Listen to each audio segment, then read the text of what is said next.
नमस्कार दोस्तों, मेरा नाम है अमित और आप देख रहे हैं ऑडियो गुरुजी और ऑडियो गुरुजी में आप सभी का बहुत बहुत स्वागत है।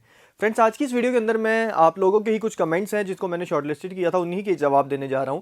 तो फ्रेंड्स, कुछ कमेंट्स जो से हैं वो ऐसे हैं जिसमें छोटी मोटी चीज़ें कुछ पूछी गई हैं जिनके ऊपर प्रॉपरली पूरी वीडियो बनाना थोड़ा सा मुश्किल हो जाता है। तो इस वजह से उनके जो से जवाब है वो मैं आपको इसी वीडियो के अंदर दे दूंगा। और कुछ कमेंट ऐसे हैं जो सी की बकवास से होते हैं ना, जो टाइम पास वाले होते हैं उस टाइप के, मगर काफ़ी ज़्यादा इंटरेस्टिंग होते हैं। तो कुछ कमेंट ऐसे भी हैं, तो उनमें से 10 कमेंट हैं मैंने लिख के रख लिए थे अपने पास ही, तो वहीं से पढ़कर मैं आपको उनका जवाब भी देता रहूँगा साथ साथ में। और यहाँ पर मैं कमेंट्स जिन्होंने किए हैं उनके नाम नहीं लूँगा यहाँ पर। तो चलिए जल्दी से शुरू करेंगे बिना टाइम को ख़राब करे हुए। और अगर अभी तक आपने इस चैनल को सब्सक्राइब नहीं किया तो सब्सक्राइब कर लेना और बेल आइकन को दबा लेना ताकि आने वाली वीडियोस की नोटिफिकेशन भी आपको मिलती रहेगी टाइम टू टाइम। तो चलिए शुरू करते हैं। तो फ्रेंड, जैसा कि मैंने आपसे बताया था कि ये मैंने नोट करके इनका प्रिंट ले लिया था कमेंट्स का, तो यहाँ पर मैं देखकर आपको जवाब दूंगा।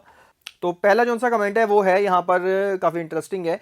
कहाँ फंस रहे हो भाई? तो ये एक्चुअल में क्या है कि किसी ने मुझे कमेंट किया था कि आई थिंक सब वूफर का सजेशन लेने के लिए। तो उसी कमेंट पर किसी फालतू बंदे ने भी अपना कमेंट किया था कि भाई कहाँ फंस रहे हो, इसकी बातें तो सुनो, इसको कुछ पता ही नहीं है, ये तो सोनी को बकवास कह रहे हैं, ऐसा करके कुछ भी, मतलब काफ़ी लंबा चौड़ा सा कमेंट करके भेजा था उसने। तो इतनी बड़ी डिस्कशन तो हम यहाँ पे नहीं करेंगे। तो उनका ये कमेंट है, तो कहाँ फंस रहे हो भाई। तो पहले तो मैं आपसे ये कहना चाहूँगा सर जी कि मैंने आपको कहाँ घर पर आके इन्विटेशन दिया है कि आओ आप यहाँ पर, और वो कोई लड़की नहीं है यार जो सा फंसेगा मेरे साथ वो। तो अगला कमेंट जो सा है वो है सोनी इज़ बेस्ट। तो भैया बिल्कुल है, सोनी बेस्ट है, मैंने कभी मना नहीं किया। मैंने कभी किसी कंपनी के बारे में ऐसा नहीं बोला कि ये कंपनी अच्छी नहीं है या वो कंपनी अच्छी नहीं है। अगर आप उसका कंपैरिजन करते हो किसी और कंपनी के साथ, किसी हाई एंड कंपनी के साथ, तब वो जो कंपनी है वो पीछे चले जाती है या फिर वो उस टाइम सही नहीं होती है। बस यही मैं हमेशा आपसे कहता हूं। तो ये तो मैं कभी नहीं कह रहा कि सोनी है तो सोनी अच्छी नहीं है जी, ये है तो वो अच्छा नहीं है, जब तक हम उनका कंपैरिजन किसी से नहीं करते। अगर आप मर्सिडीज के साथ कंपैरिजन करोगे मारुति की गाड़ियों का, तभी मारुति जो है वो पीछे है। अगर आप वैसे मारुति की बात करें तो Maruti is a very good वाली कंपनी यार। तो अगला जो सा कमेंट है ये है सब वूफर रेडिएटर के ऊपर। तो इन साहब ने मुझे बोला था वीडियो बनाने के लिए सब वूफर रेडिएटर्स के ऊपर।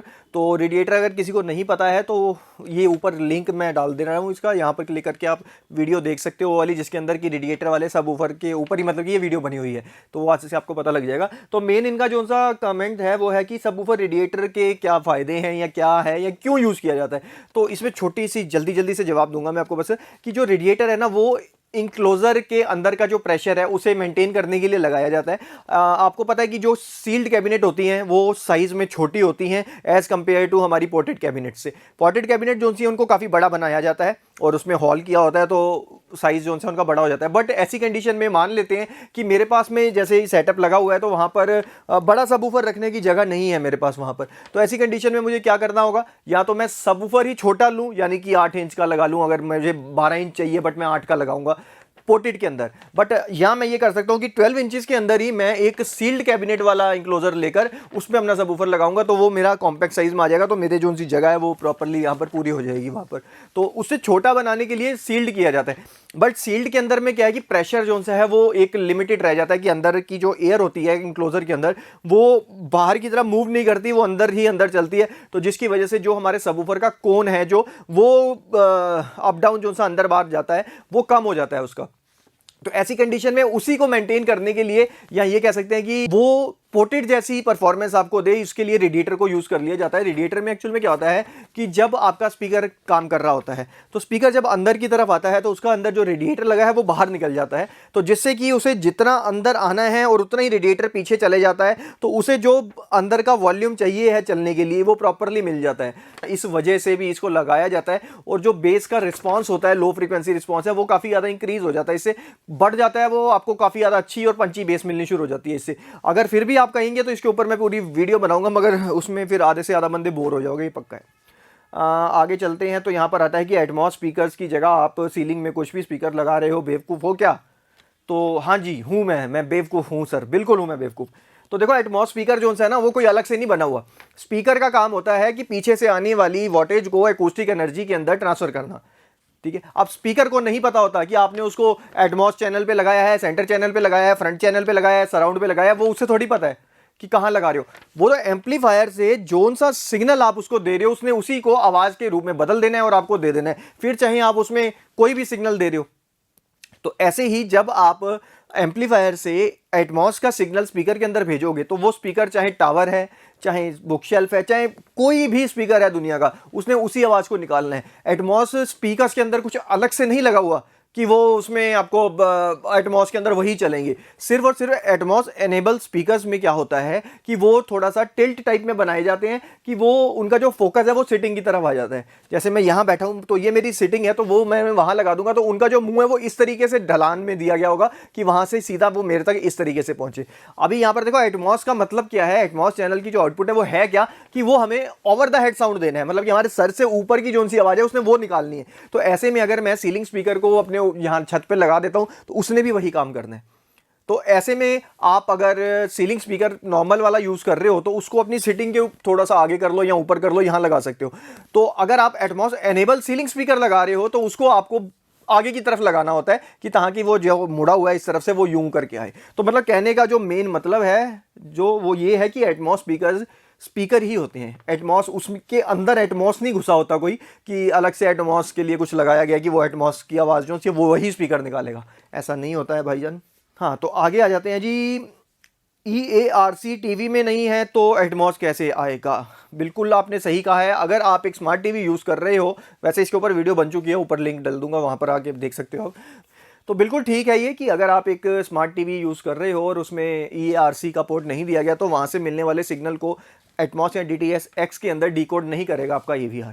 तो ऐसे में बहुत से लोग क्या करते हैं कि अभी हमने 1 लाख रुपए का सिस्टम खरीदा है, अब 1 लाख रुपए का टीवी हमें खरीदना पड़ेगा। तो क्यों खरीदना पड़ेगा, ऐसा कोई चक्कर नहीं है। आपको टीवी खरीदने की या 1 लाख रुपए लगाने की ज़रूरत नहीं है। आप सिंपली कोई मीडिया प्लेयर लीजिए या फिर फायर स्टिक जो अमेजोन की फायर स्टिक आती है वो लीजिए और अपने AVR पर उसे इनपुट पे डायरेक्ट लगा दीजिए।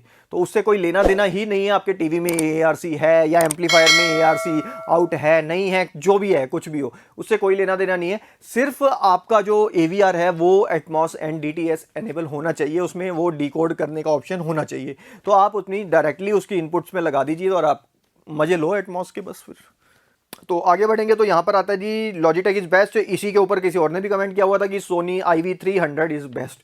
तो यार देखो ये है क्या, ये जो मैंने एक वीडियो बनाई थी दोनों में कंपैरिजन की उसके ऊपर कमेंट है।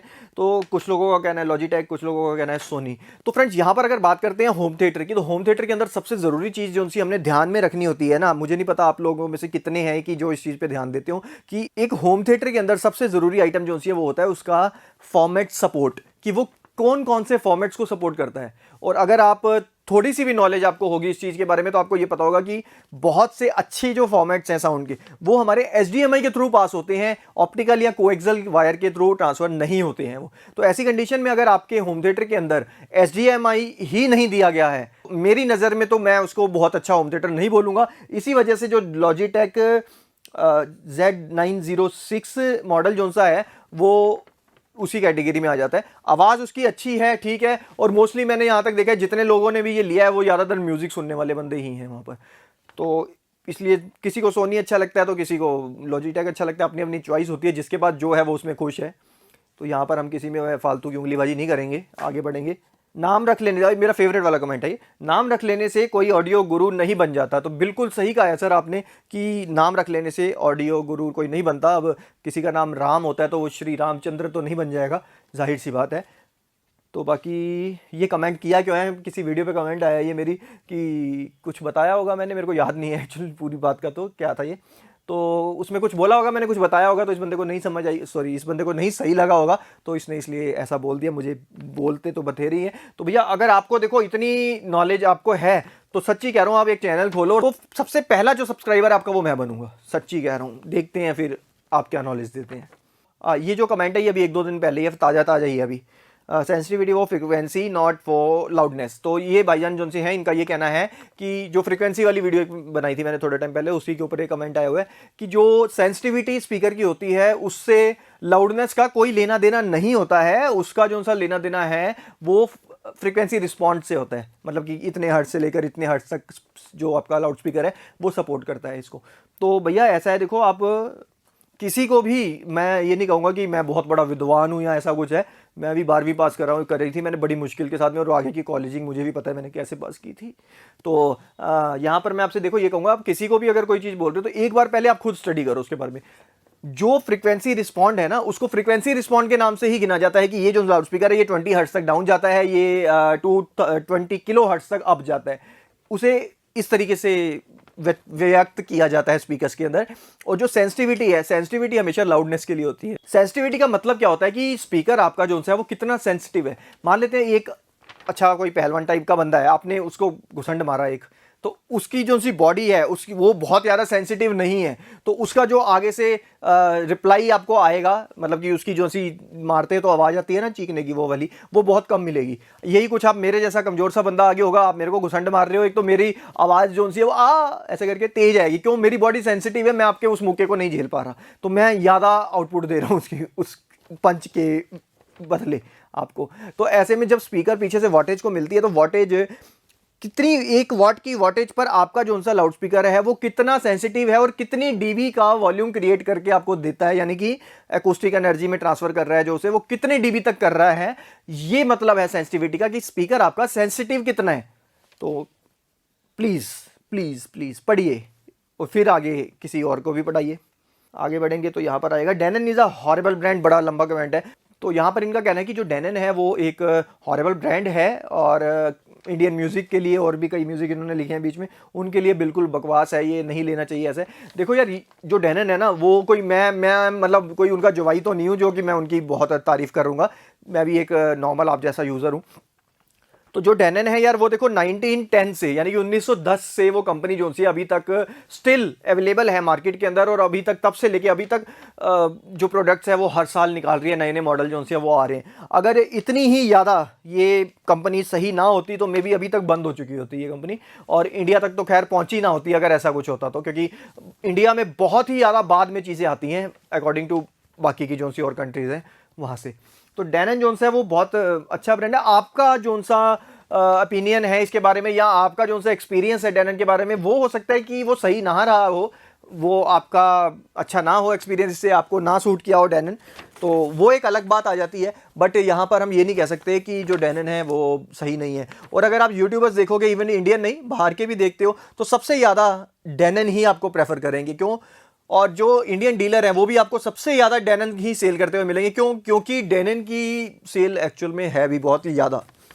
तो आगे बढ़ेंगे जी कमेंट की तरफ। तो हाँ, ये मेरा सबसे ज़्यादा अच्छे वाला कमेंट जो सा मुझे लगा ये वो है, कितनी बकवास करते हो, मेरा टाइम वेस्ट कर दिया, मेरे इतनी, मतलब ये जो कमेंट है यार, इसमें है ना भैया ने बड़ा लंबा चौड़ा कमेंट लिखा है। तो इनका जो सा मेन मकसद है वो ये कहना है कि मैंने उनका बहुत सारा टाइम ख़राब कर दिया।